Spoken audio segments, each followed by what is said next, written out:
A lot of this isn't going to make sense to you, and I'm sorry about that. I'm just going to start at the beginning, with the house.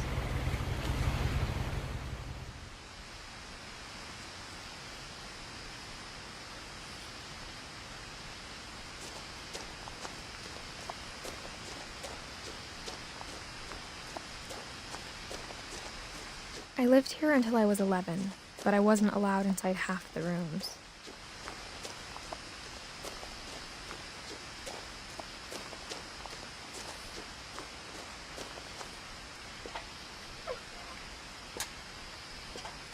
Inside the mailbox were bills from 7 years ago, marked urgent, open immediately.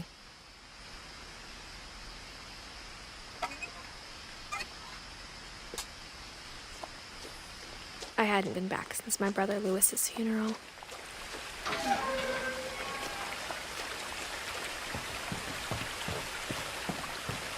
In her will, my mother left me a key, but didn't tell me what it unlocked. Maybe she thought I'd know. Or she thought that the mystery would be enough to bring me back.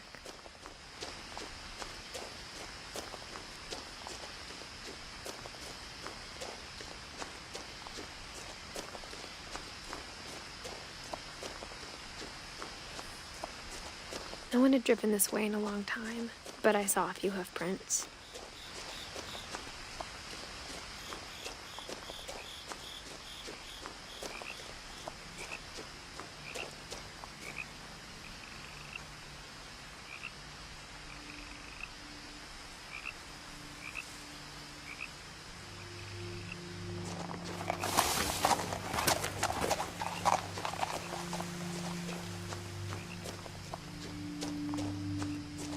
The truth is, even after I inherited the house, I never thought I'd come back to it. But now I had questions about my family that only the house knew the answers to.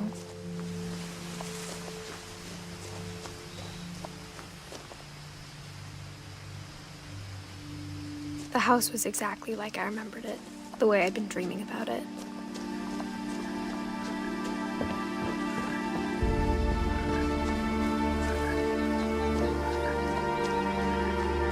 As a child, the house made me uncomfortable in a way I couldn't put into words. Now, as a 17-year-old, I knew exactly what those words were. I was afraid of the house.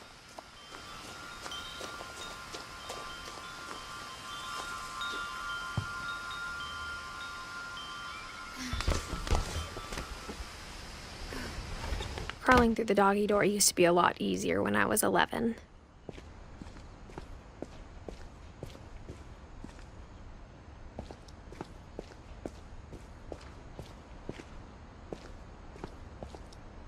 The power had been turned off the night we left. For the first time in years, I felt like I was home. But instead of a family, there were just memories of one.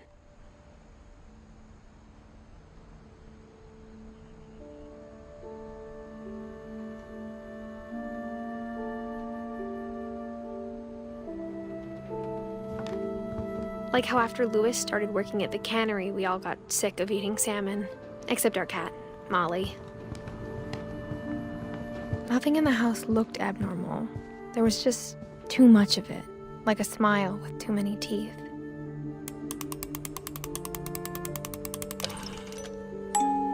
Great-Grandpa Sven built a music box for Barbara, along with the rest of the house. Mom always told me to stay out of the basement, so I wasn't too surprised when the key didn't fit.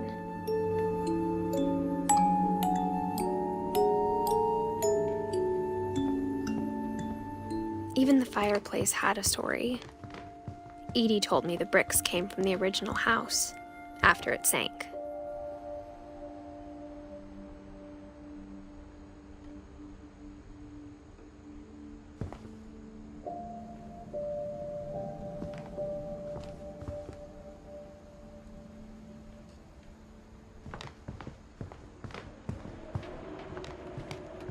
The table was still a wreck from the night we left.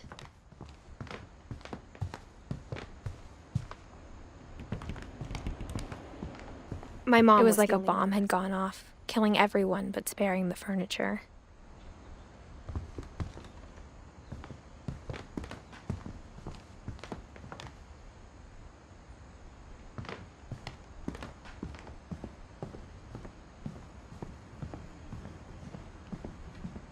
A lot of things got left behind in the whirlwind of that last night. Edie told me once that every Finch who ever lived is buried somewhere in the library.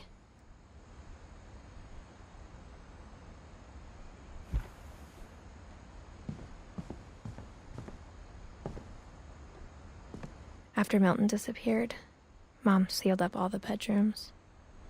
Then Edie retaliated and drilled peepholes.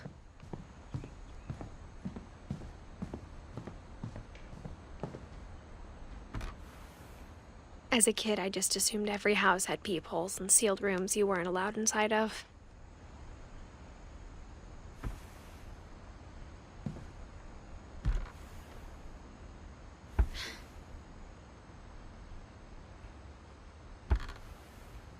My Grandpa Sam spent 7 years sharing a room with his dead brother, Calvin.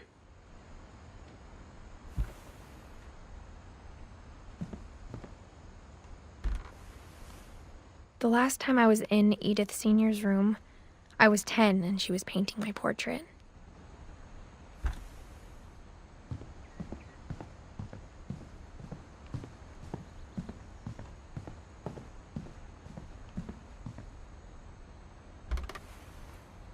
Molly always seemed like a girl I could imagine being friends with, if she hadn't died in 1947.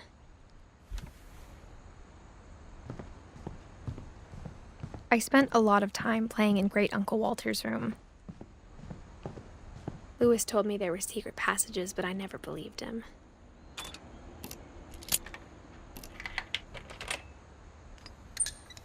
Turns out, my mom was really good at keeping secrets. Now it was time to find out what my mom had been afraid of.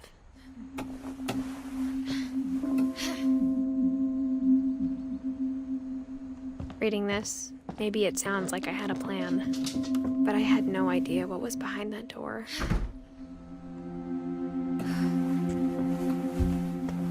Just like I had no idea where all this was gonna lead.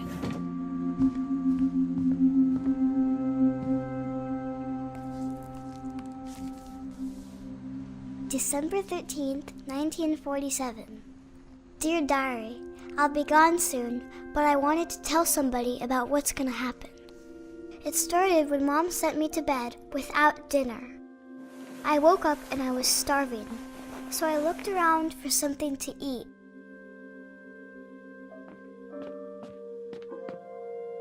The gerbil food was dry, but I didn't mind it.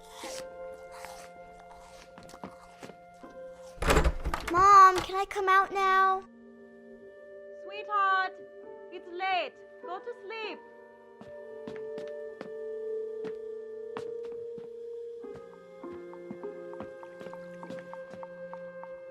I thought about eating Christopher, but I held back.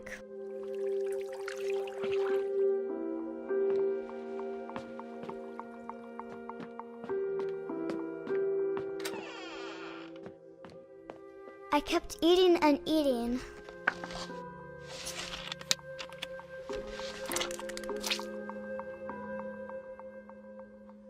I ate a lot of things that night.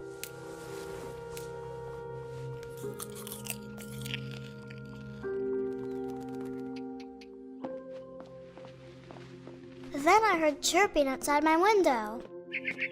It was a barn swallow going back to her nest. I reached out for her.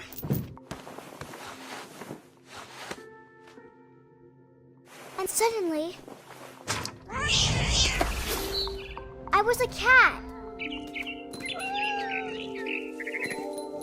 I tried to be quiet, but the bird was really scared.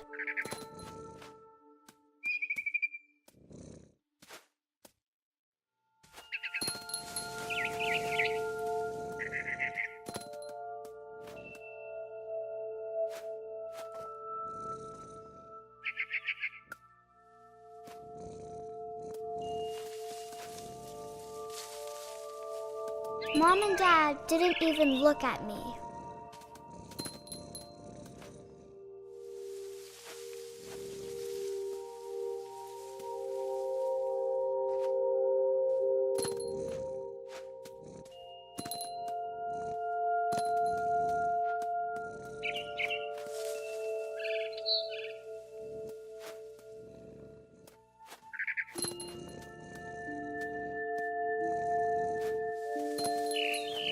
The babies were all gone.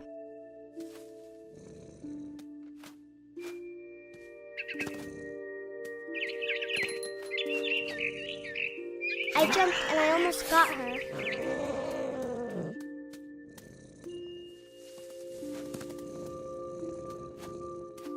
I could tell she was getting really tired. Now I was up in the big tree.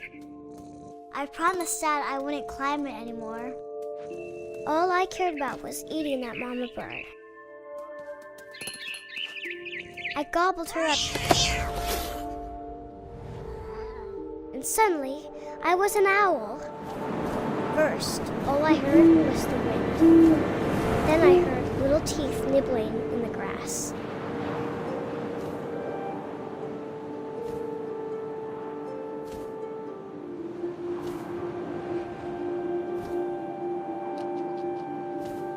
Rabbits.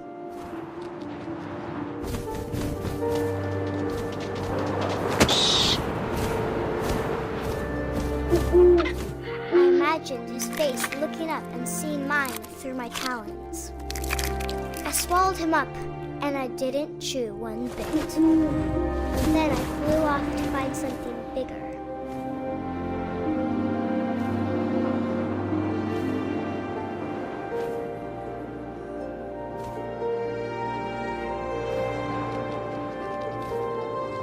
A mama rabbit.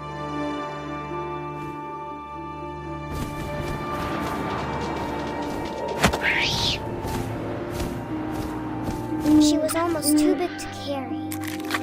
I started choking, but I couldn't stop eating. And suddenly, I was a shark.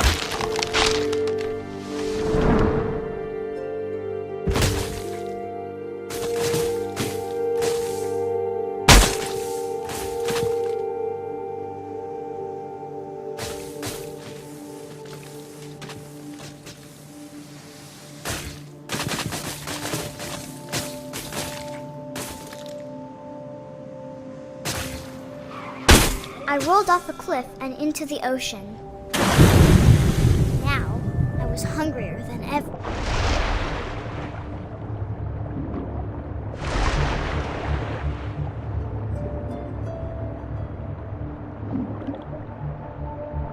I wanted fat, juicy seals.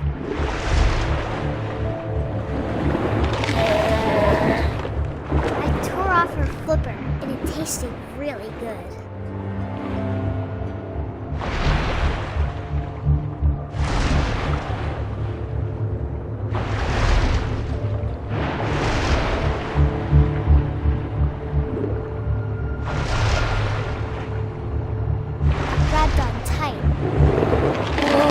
So hungry, I jumped out of the water. When I opened my eyes, everything had changed.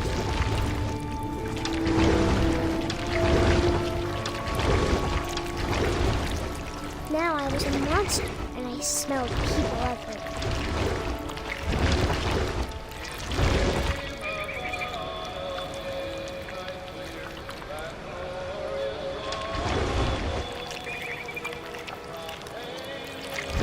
I was big, but I moved real quiet.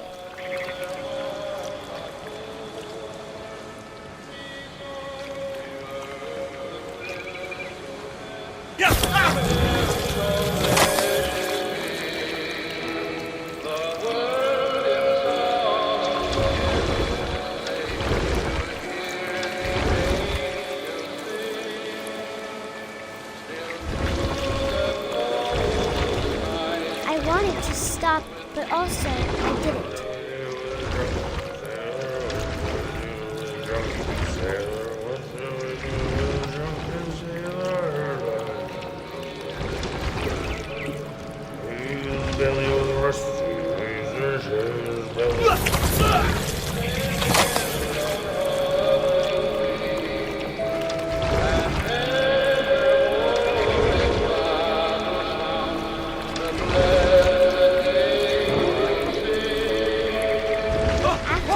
Passenger, I was still hungry. And across the water, I smelled something new. Something I had to have.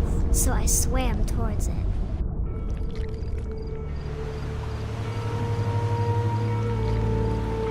I slithered onto the sand, and the good smell went into an old pipe.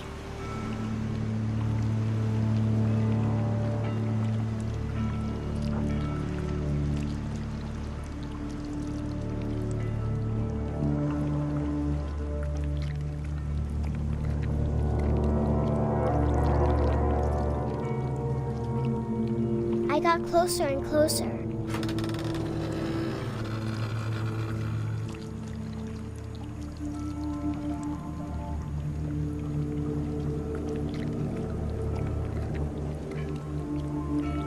All of my stomach started growling.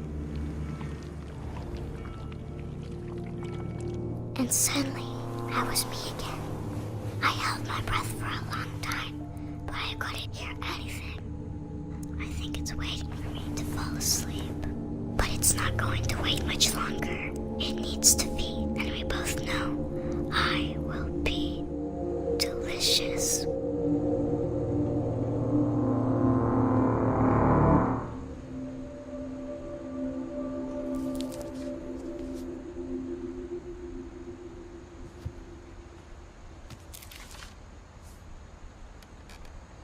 I'm not sure if I believed all of that, but I'm sure Edie would have. I got the sense Edie had spent a lot of time here, before my mom sealed the doors.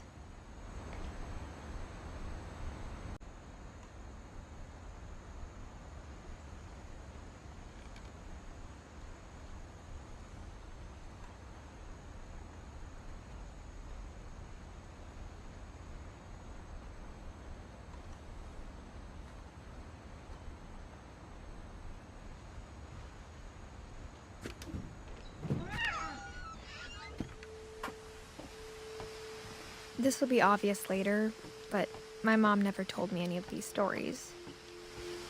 Edie would have, but Mom didn't like bringing up the past. Though, when we adopted a stray kitten, she was the one who named it Molly. I spent a lot of time in Great-Grandma Edie's room.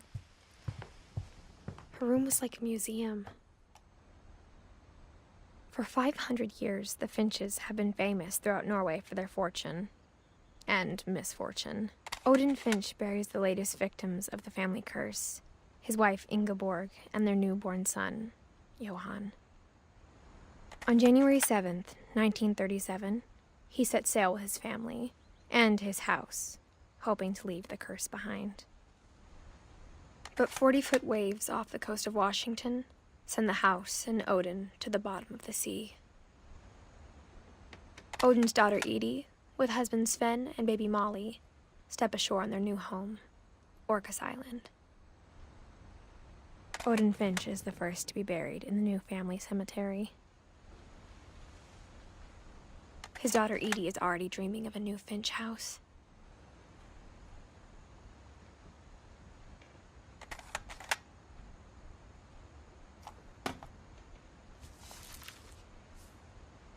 Whatever's wrong with this family, it goes back a long ways.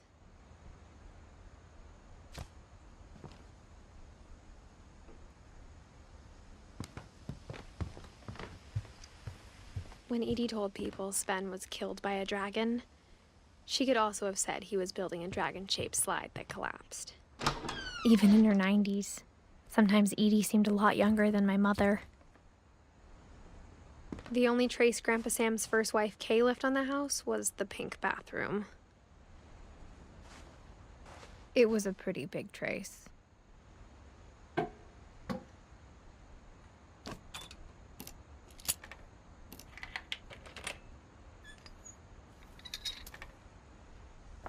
There's a secret in this bathroom. It's in the last place you would look. It isn't in the cupboard. It's hidden in this book.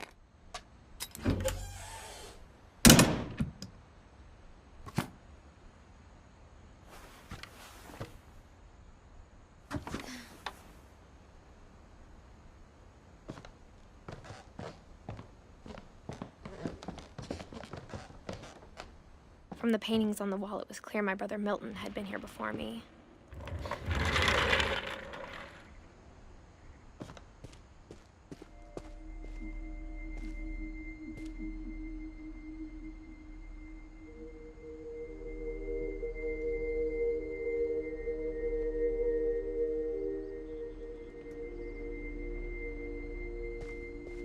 I knew Grandpa Sam had a twin,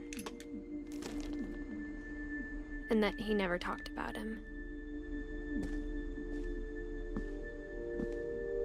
I guess my grandpa didn't like history any more than my mom did.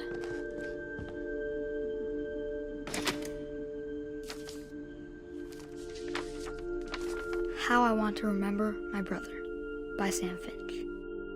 The thing I remember is that when he made up his mind, that was it. My brother said he'd die before he ate another mushroom, and he did. At Barbara's funeral, we swore we'd never be afraid again, and he wasn't. I think Calvin always wanted to fly. Sam! Calvin! Dinner's ready! Coming! But that day, he finally made up his mind to do it. I told him going around was impossible. Maybe if I hadn't said that,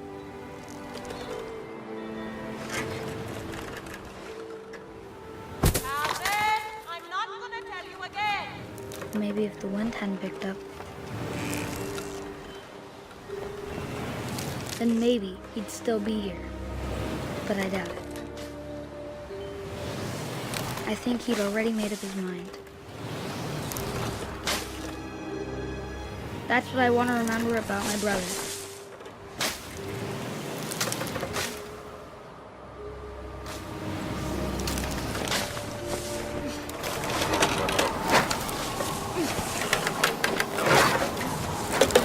The day he made up his mind to fly.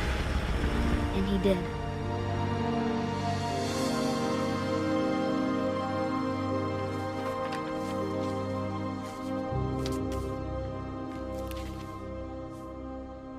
Calvin's story felt strangely familiar. When I was younger, I remember trying to do the exact same thing. After the funeral, Edie roped off Calvin's half of the room. Mom said Grandpa Sam enlisted at 18 and never set foot in the room again.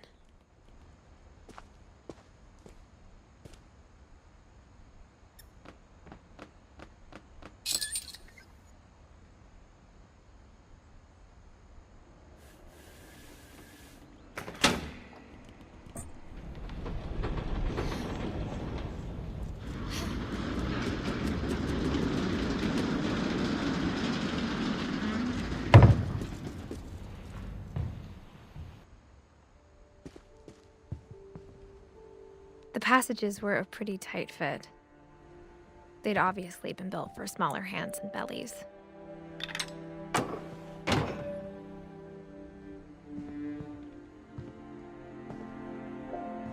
Whenever people ask me about my family, the first thing they always want to know about is Barbara. Mom must have locked the third floor stairs on the night we left. Edie's father, Odin, built the original house.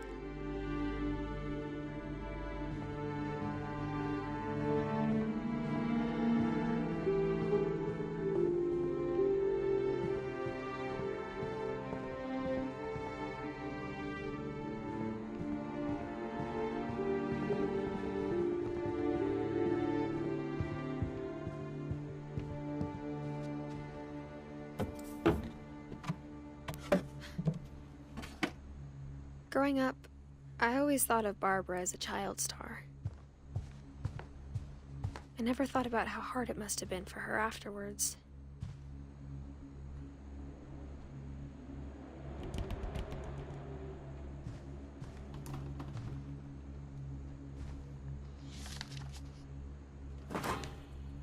Of all the stories people wrote about Barbara's death, I'm surprised Edie saved this one.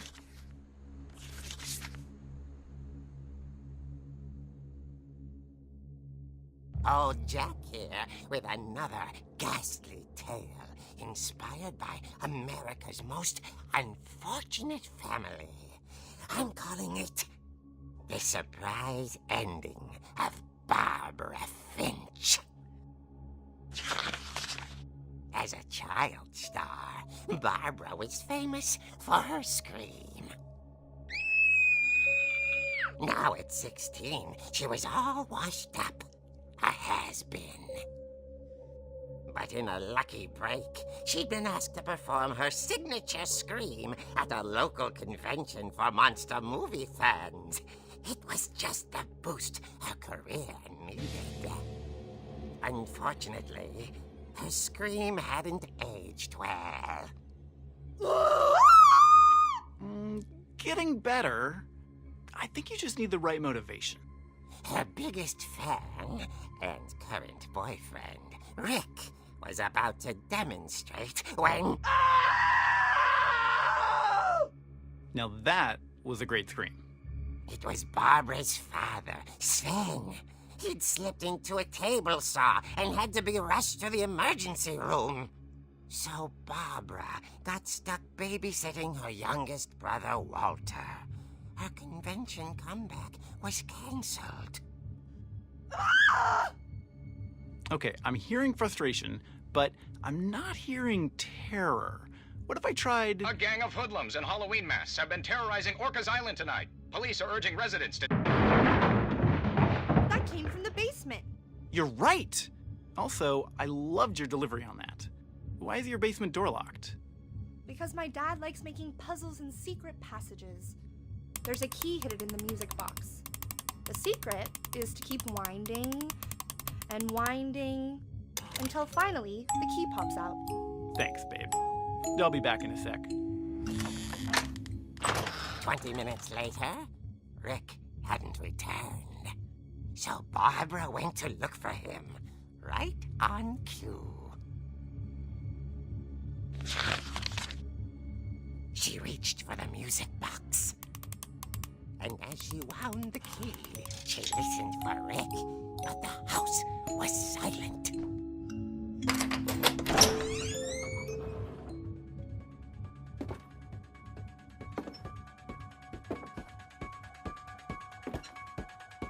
She found Rick's crutch and imagined the worst.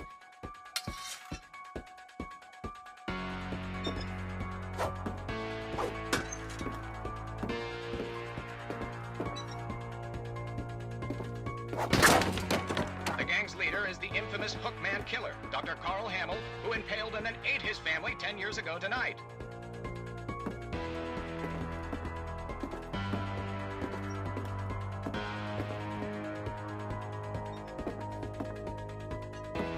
The old fridge rattled and grew still.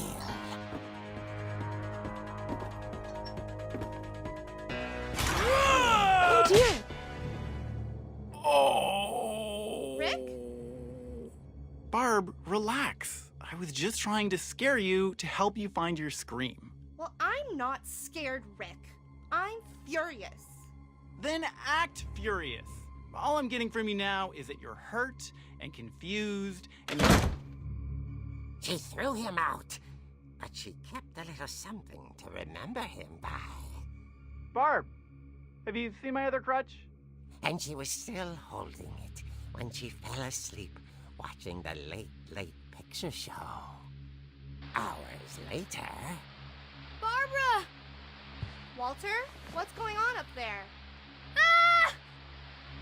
Okay, I'm coming up, but if this is a trick, you're dead, Walter.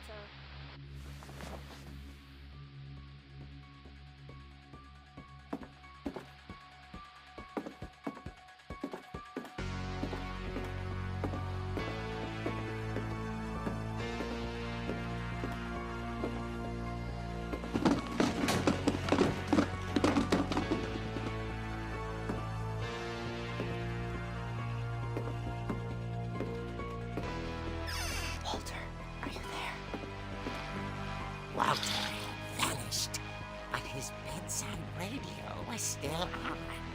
Orcas Island police describe the man as 6 feet tall, with a steel hook for a hand. Residents are urged to lock all doors and windows and notify the police of any suspicious activity. Barbara turned, saw the hook man, and was speechless. He was quite slashing.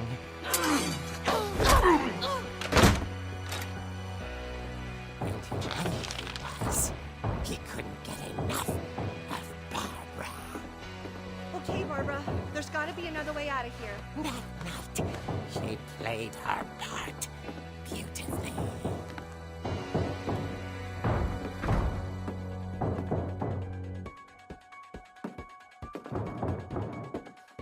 Molly's door hadn't been opened in years. The hinges groaned.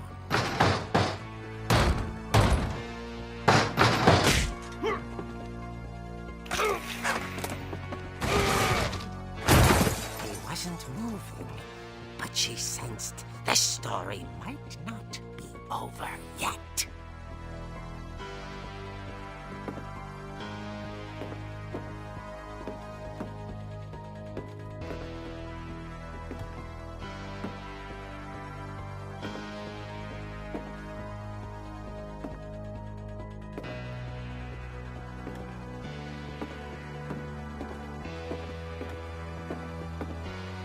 The hookman had vanished.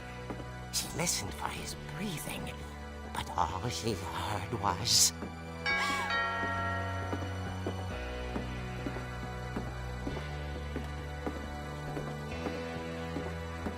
At the door, she heard whispering. It was coming from inside the house.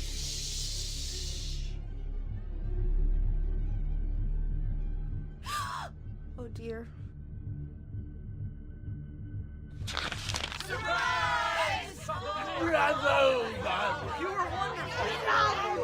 The monsters had come to surprise her. For Barbara, it was a dream come true. Then she saw what kind of monsters they were, and she realized what was about to happen. She was going to be famous. And with her final breath, Barbara Finch gave the performance of her life.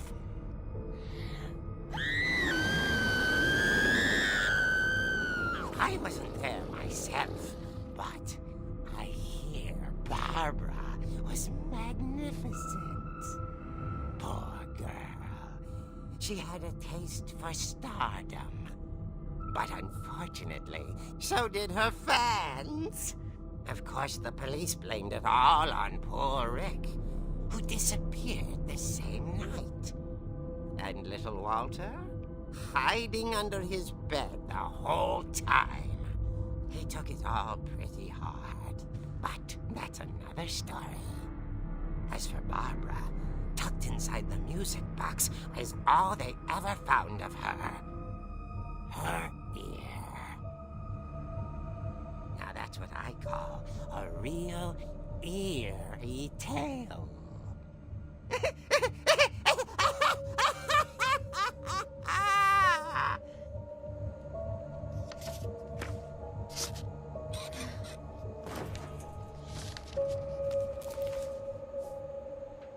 Edie told me all Barbara wanted was to be remembered, as absurd as that comic was. Maybe what Edie saw was a happy ending.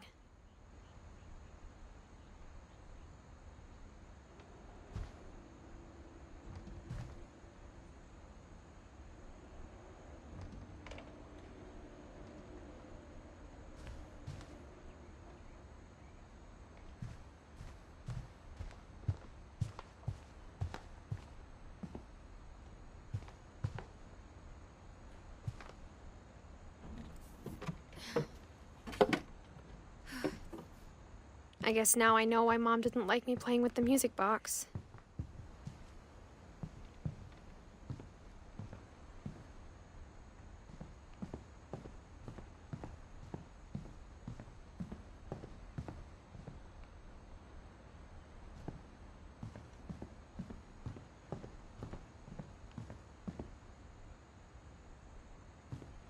It's funny.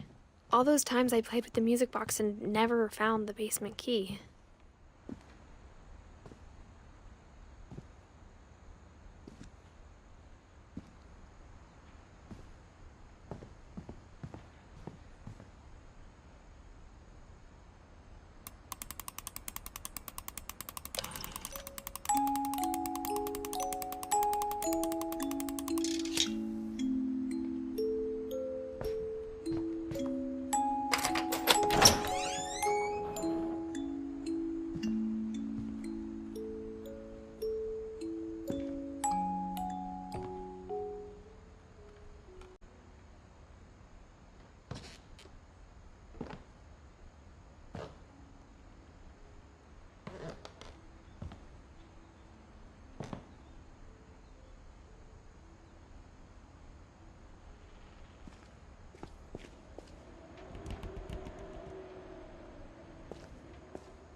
Mom said the basement was off limits, unless I wanted another tetanus shot. I saw Edie sneak down to the basement once, carrying packages. I thought maybe she was hiding presents.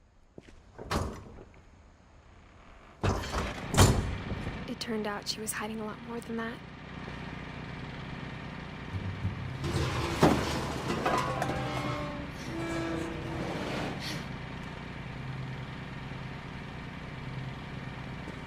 I remember asking Mom once about where Walter had gone.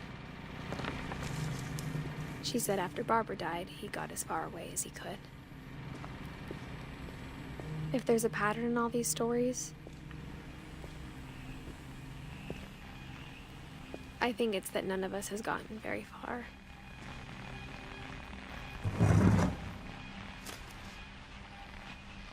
Goodbye, everyone. I can't believe I've been down here for 30 years. On that first day, after the shaking started, I didn't think I'd survive a week.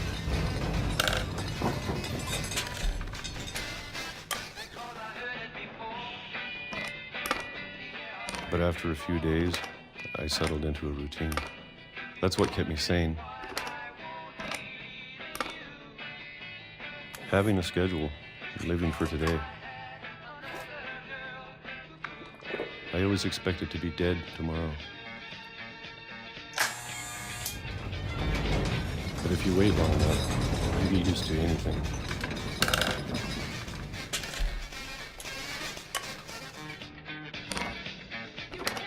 Even a monster on the other side of the door starts to feel normal. Almost friendly.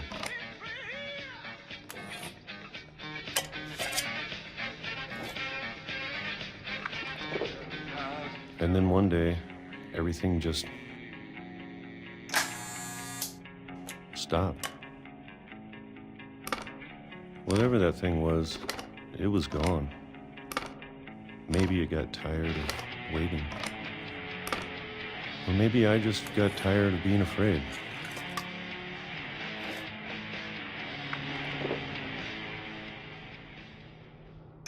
It's been a week now, the longest in 30 years.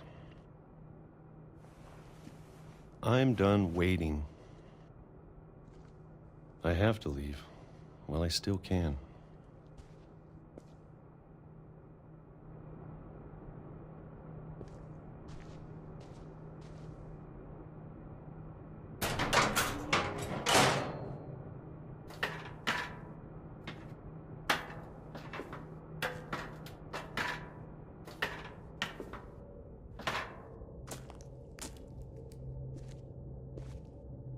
I know it's out there, somewhere. Whatever killed Barbara and Molly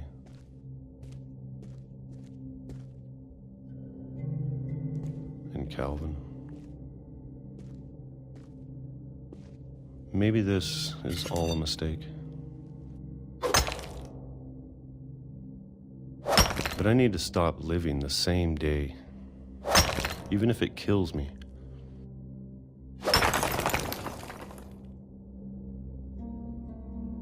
Whatever's out there, I want you to know I'm ready for it.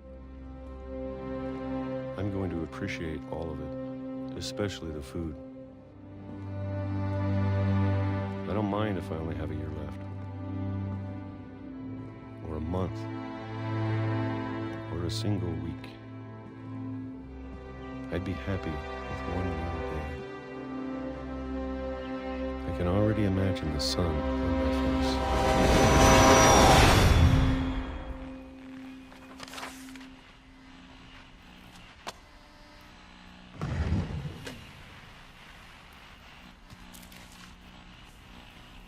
Walter died when I was 6. I can't believe my mom never told me he was down here.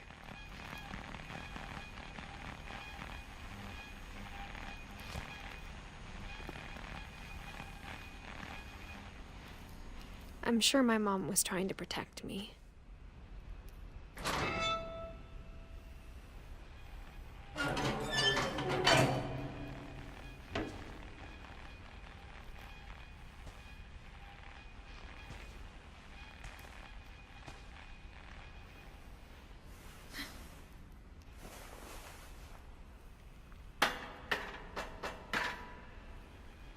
Maybe she was afraid I'd end up like Walter.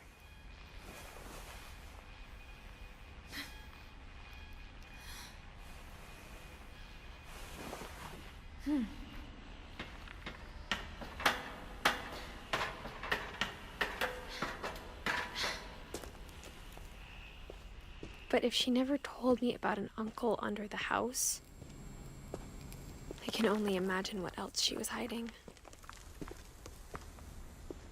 I don't want to make the same mistakes she made, trying to bury something that's still alive.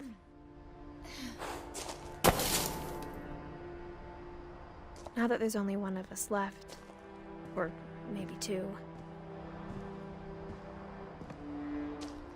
I thought it was time I heard the stories for myself and found out what happened to everyone else. But now I'm worried the stories themselves might be the problem. Maybe we believed so much in a family curse, we made it real.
I don't know if I should even be writing this.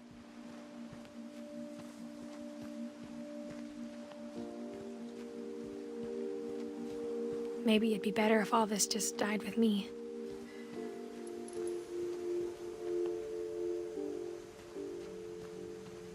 But I thought you should know about your family.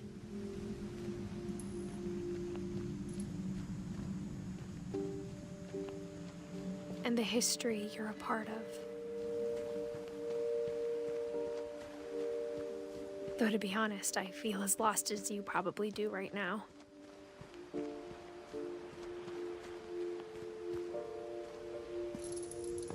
I think the people in these stories believed them, for what that's worth.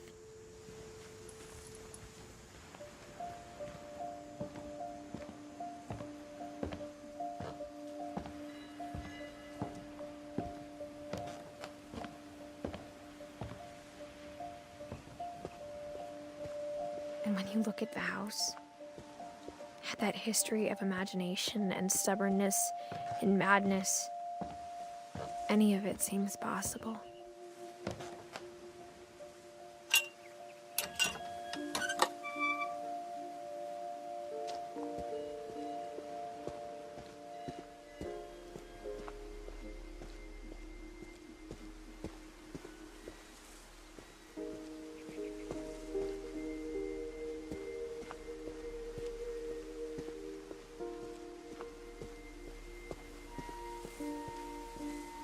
I I think we've been surrounded by death for so long, we've just gotten used to it. What kind of family finishes building a cemetery before starting the house?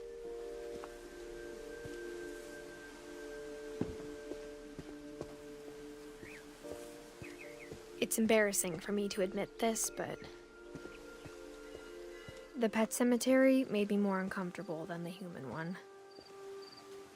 3 of the gerbils are mine, and 2 had been my fault.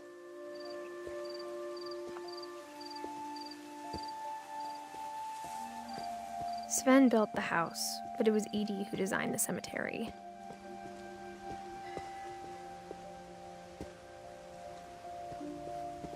I'm sure Odin's monument had been Edith's idea. My mom was always trying to move on, but for Edith, the past never went away. She could see it poking out of the water at low tide.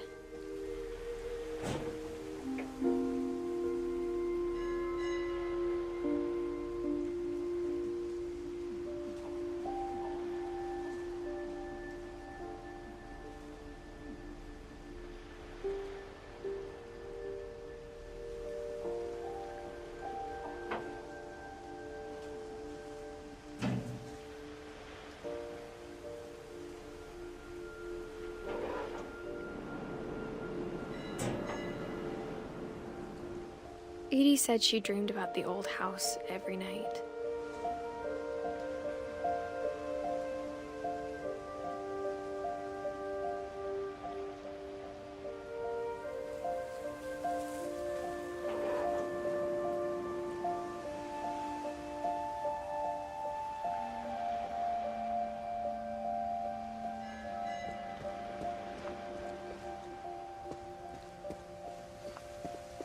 Edie's side was always easier for me to understand.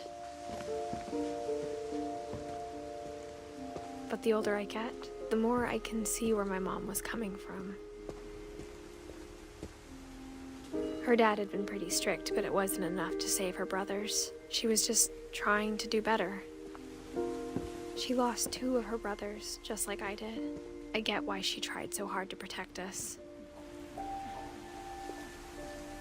We never found Milton's body, so my mom insisted we were putting up a monument, not a tombstone.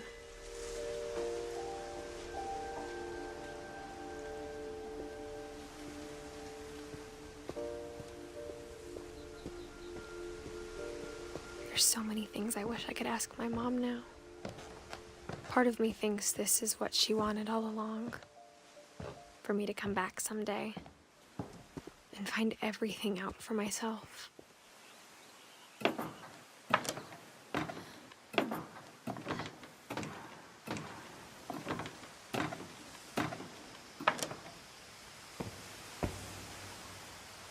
But looking back on it now,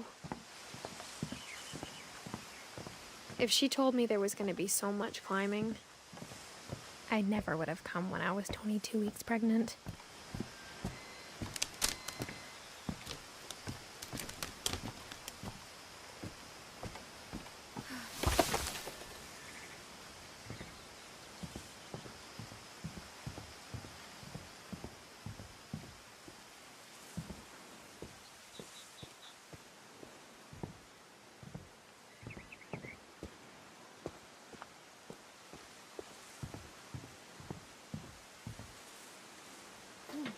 I never met Grandpa Sam, but I think he and my mom had a lot in common.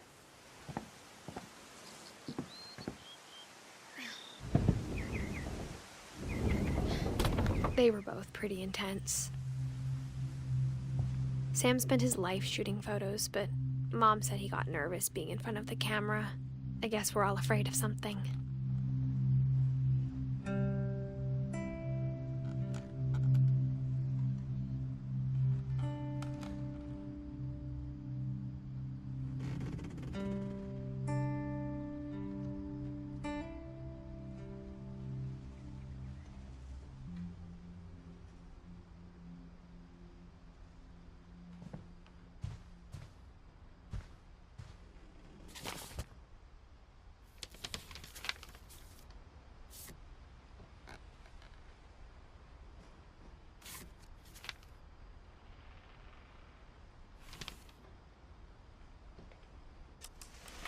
Dawn, I promise, you'll never forget this weekend.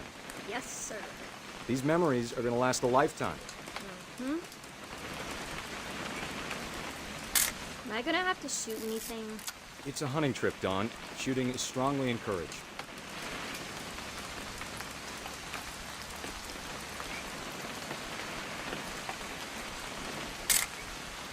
Shouldn't we be leaving? Just want to get a shot of you, Dawn, then we can take off. I'm over here, Dad.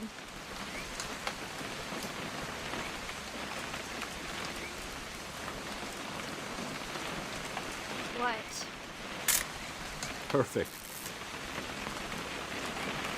It's gonna rain the whole weekend, isn't it? Please just take the damn picture. Hey, language. I will never forget this weekend, Dad. That's okay, got it. I'm gonna take some pictures, okay? Just be careful. That camera's older than you are.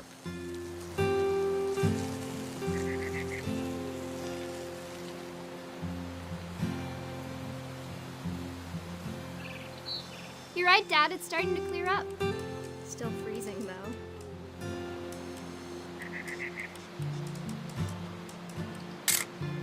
Aw.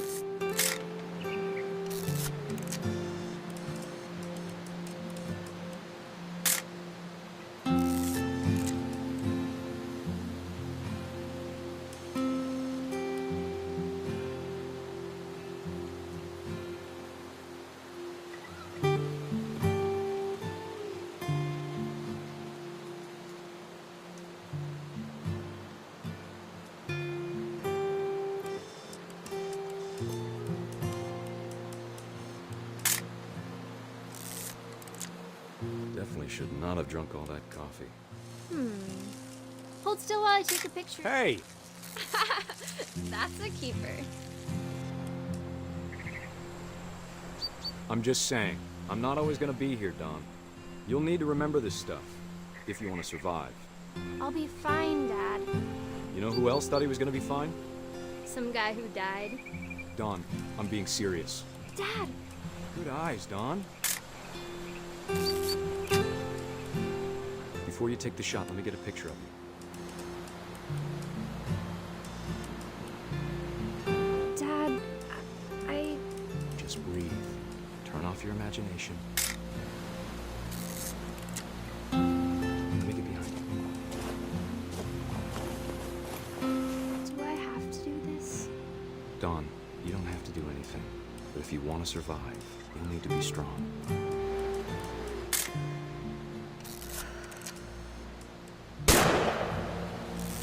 Great shot, Dawn!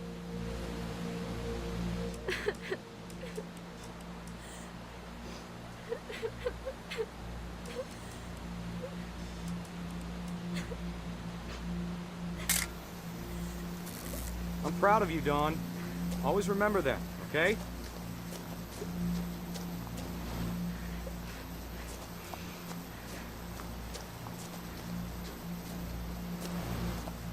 Dad, it's twitching. I think That's it's totally some- normal, Dawn. Just focus on the camera. Try not to think about— Dad!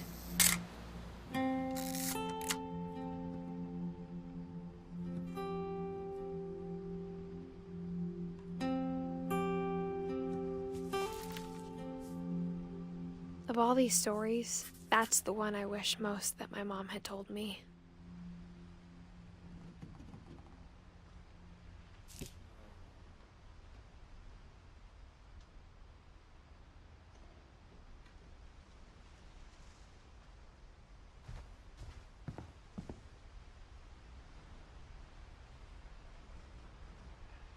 Instead of hiding from death, Sam seemed to go out of his way to meet it.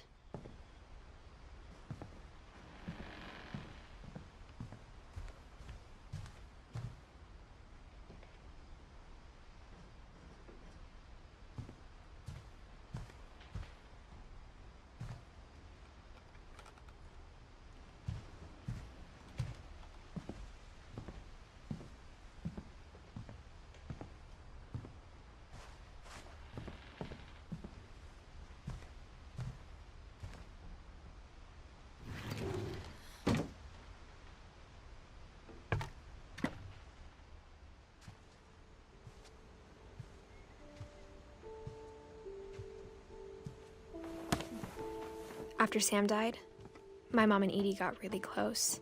They'd both lost a lot.